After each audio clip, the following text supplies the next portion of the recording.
Cenab-ı Hak insanı en güzel biçimde yaratmış, ona bir takım ayırıcı özellikler bahşederek belli bir amaç için dünyaya getirmiştir.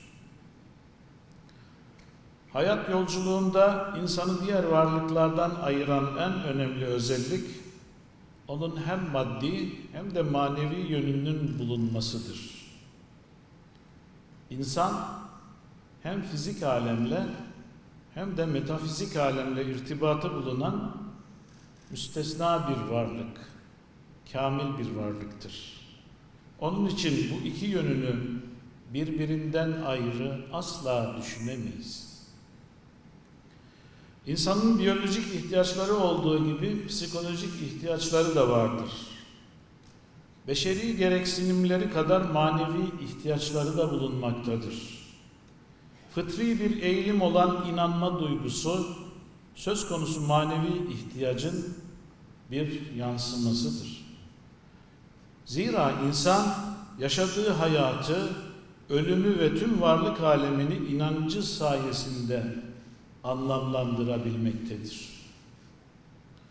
Dolayısıyla hiçbir kimse inancı dışlayarak veya maneviyatı yok sayarak tam anlamıyla huzurlu bir hayatı elde edemez. İnancın karar ve istikrar merkezi ise kalptir. Kalp bir maneviyat karargahıdır. Aynı zamanda kişinin maddi yönü üzerinde de kalbin belirleyici bir rolü vardır. Kalp, insanın hayat kalitesini tayin eden, onun insani ve ahlaki açıdan keyfiyetini şekillendiren en temel unsurdur.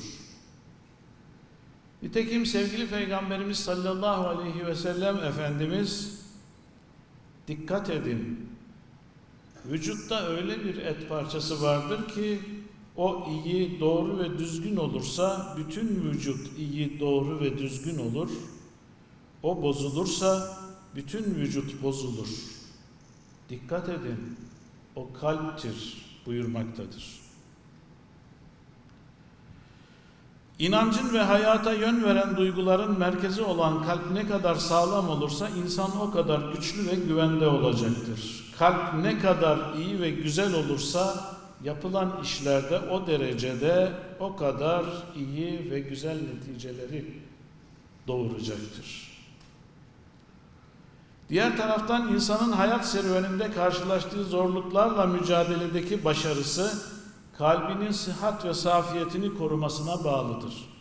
Kalbi selim olan ve dolayısıyla maneviyatı güçlü olan elbette her zorluğun üstesinden gelebilecek ve istikametini muhafaza edebilecektir. Bu sebeple insanı maddi ve manevi boyutuyla bir bütün olarak ele alan İslam, ona kalbini olumsuz duygu ve düşüncelerden arındırmanın yollarını göstermiştir. İnsanlığa akıl, kalp ve ruh bütünlüğü içerisinde kapsamlı bir hayat tasavvuru sunmuştur. İslam'ın ortaya koyduğu bu hayat tasavvuru, insanın hem dünya hayatını anlamlandırmasına hem de manevi yönünü sağlıklı bir şekilde inşa etmesine rehberlik etmektedir. Vahyin aydınlatıcı ilkeleri ve sünnet-i seniyyenin hayat veren rehberliği sayesindeki insan, batıl düşüncelerin karanlığından kurtularak sahih bir inanca, nefsin sınırsız arzularının esaretinden sıyrılarak itminan bulmuş, tatmin olmuş bir hayata ulaşma imkanı bulabilmektedir. Değerli kardeşlerim, içinde yaşadığımız çağ, insanlık tarihinin en büyük imkanlarını barındırdığı kadar en derin krizlerine de sahne olan bir mekandır. Maddiyatın ön plana çıkarıldığı, haz, hız ve rekabet gibi eğilimlerin yaşam standartı haline getirildiği ve ekonomik kaygıların doruğa ulaştığı modern zamanlarda insan, maneviyat açısından derin bir boşluğa ve anlamsızlığa mahkum edilmektedir. maddi ve dünyevi olanın yegane ölçüt olarak sunulduğu, ölçüsüz, sınırsız tüketimin hayatın merkezine yerleştirildiği günümüzde ne yazık ki kalıcı değerlerin yerini geçici arzular almakta, böylece insan batıl inanç ve duyguların, süfli emel ve arzuların, düşüncelerin girdabında kaybolma tehlikesiyle karşı karşıya gelmektedir. Hakikat arayışının çıkar hesaplarına yenik düştüğü böyle bir düzlemde yalnızlık, kimlik bunalımı, değer aşınması ve ahlaki yozlaşma gibi sorunlar hayatı büsbütün çepeçevre kuşatmaktadır. Böylesi bir vasatta bizlere düşen ise insanın aklına, kalbine ve ruhuna hitap eden sahih bir manevi rehberliği hayatla buluşturmak olacaktır. Bu sorumluluk insanı yargılamadan anlamayı ve fıtratına uygun çözümler sunmayı gerekli kılmaktadır.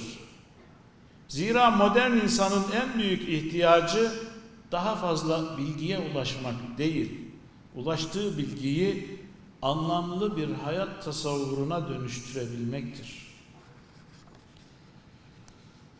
Bu noktada çağın dilini vahyin ufkuyla buluşturmak, dinin evrensel ilke ve değerlerini hayatın somut gerçekleriyle doğru bir şekilde irtibatlandırmak son derece önemlidir.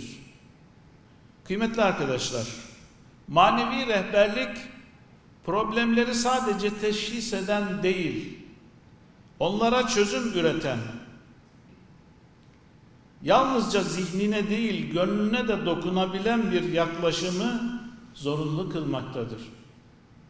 Çünkü gönüllerin ihmal edildiği yerde bilgi kuru bir malumata, maneviyatın kaybolduğu yerde ise hayat anlamsız bir koşuşturmaya dönüşmektedir.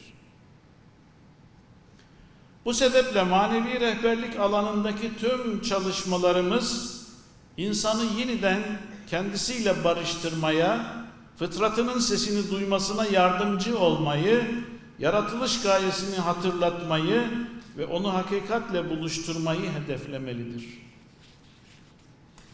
Diyanet İşleri Başkanlığı olarak bizler tüm çalışmalarımızı bu anlayışla sürdürüyoruz, sürdürmeye devam edeceğiz.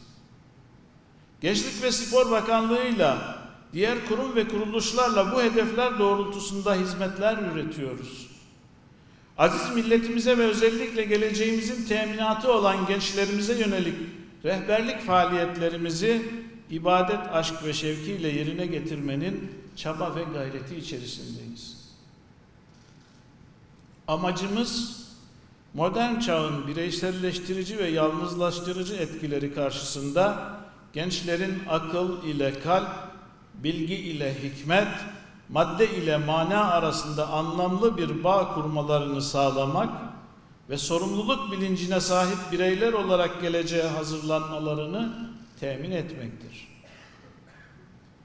Gençlerimizin dini bilgi ihtiyaçlarını doğru bir yöntemle karşılamakla birlikte onların manevi, ahlaki ve psikososyal gelişmelerine azami derecede katkı sunabilmektir.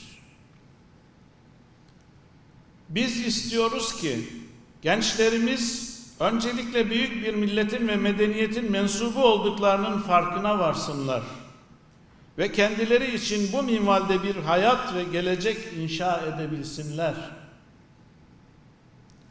Biz istiyoruz ki gençlerimiz duygu ve düşüncelerini, hayal ve hedeflerini daima iyiliğe, hayra ve güzelliğe yönlendirebilsinler. Yine biz istiyoruz ki gençlerimiz her türlü kötü alışkanlıktan, yanlış düşünce ve akımlardan uzak duracak bir şuur ve dirayete kavuşabilsinler. Bugün hamdolsun ülkemiz genelindeki binlerce manevi danışmanlarımızla Gençlik ve Spor Bakanlığı'nın gençlik merkezleri ve yurtlarında, Türkiye Diyanet Vakfı yurtlarında, Diyanet gençlik merkezlerimizde, genç ofislerimizde ve belediyelerin gençlik merkezlerinde yoğun bir şekilde hizmet veriyoruz. Her geçen yıl yeni hocalarımızla hizmet ağımızı ve alanlarımızı daha da genişletiyoruz elhamdülillah.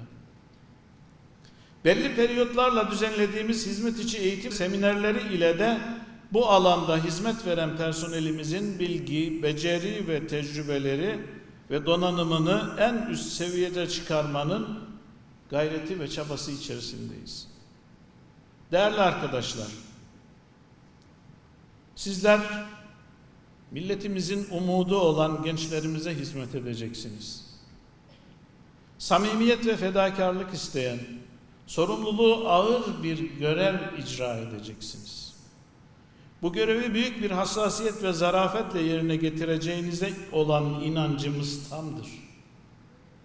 Bu noktada önemli gördüğüm birkaç hususu dikkatlerinize arz etmek isterim. Bilindiği üzere gençler nasihattan daha çok samimiyete ihtiyaç duyar. İçtenlikle dinlenmek ve anlaşılmak ister. Bu sebeple onları anlamaya çalışmalı, dinlediğimizi onlara hissettirmeli, önemsediğimizi ve daima onların yanında olduğumuzu onlara anlatmalıyız. Gençler kendilerine ufuk açacak fikirlere, kalplerini güçlendirecek hikmetli sözlere, hayatlarını güzelleştirecek rehberliğe ihtiyaç duyarlar. Bunun için sağlam bir bilgi birikimine, hikmetli bir üsluba, güçlü bir iletişim becerisine ve örnek bir ahlaka sahip olmalıyız. Kimlik, aidiyet ve anlam arayışının yoğunlaştığı bir dönemde gençlere yapılacak en büyük iyilik, korkuya değil güvene, yargılamaya değil anlayışa, umutsuzluğa değil ümide kapı aralayan bir rehberlik sunabilmektir. Etkili bir rehberlik için gençlerin dilini ve dünyasını mutlaka keşfetmeliyiz. Soru ve sorunlarına hassasiyetle yaklaşmalı ve fikirlerine, duygularına, beklentilerine mutlaka değer vermeliyiz. İnanıyorum ki bu yüce ideal, adanmışlık ruhu, bitmeyen bir heyecanla ve Allah'ın rızasını temel alan bir anlayış ve hassasiyetle çalıştığımızda başarı kendiliğinden gelecek ve hizmetlerimiz bereketli meyvelerini mutlaka verecektir. Bu duygu ve düşüncelerle sözlerime son verirken sizlere görevlerinizde üstün başarılar diliyorum. Gençlik ve Spor Bakanlığımızın koordinatörlüğünde gerçekleştirilen bu eğitimin hem yürüttüğümüz faaliyetlerin kalitesini artıracağına hem de çalışmalarımıza güçlü bir ivme kazandıracağına inanıyorum. Alacağımız eğitimin şimdiden hayırlara vesile olmasını diliyor, gönül verdiğiniz bu vazifenin gereğini hakkıyla yerine getirmeyi bizlere müyesser kılmasını Cenab-ı Hak'tan niyaz ediyorum. Sözlerimi bitirirken paydaşımız olan bütün kurumlara ve başta bugün bu hizmetlerde paydaşımız olan Gençlik ve Spor Bakanlığımızın tüm yöneticilerine, başta Sayın Bakanımızın şahsında şükranlarımı arz ediyor. Hepinizi tekrar hürmet ve muhabbetle selamlıyorum.